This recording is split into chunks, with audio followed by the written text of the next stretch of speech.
चला अगदी निसर्गाच्या जवळ फिरायला जाऊया. प्रवास करताना असं दिसून आलं की पाण्याचे हंडे घेऊन लोक अजूनही पाण्यासाठी जातात. जव्हार येथील हनुमान टेम्पल आणि मस्तपैकी निसर्ग. दाबोसा धबधबा.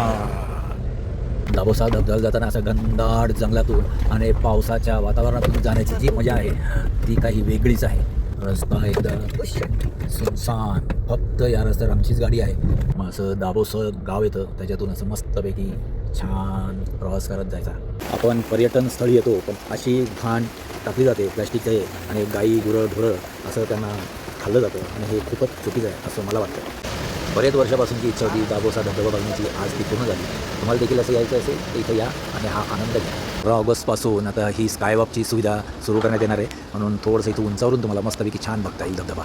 निसर्गाची किमया कशी वेगळी असते बघा. इथं आल्यानंतर असं वाटतं की डलहौसीला जे खजियार आहे ना त्या टाईपमध्ये होतं, पण हे खजियार नसून हे जव्हार येथील छान निसर्गरम्य ठिकाण आहे.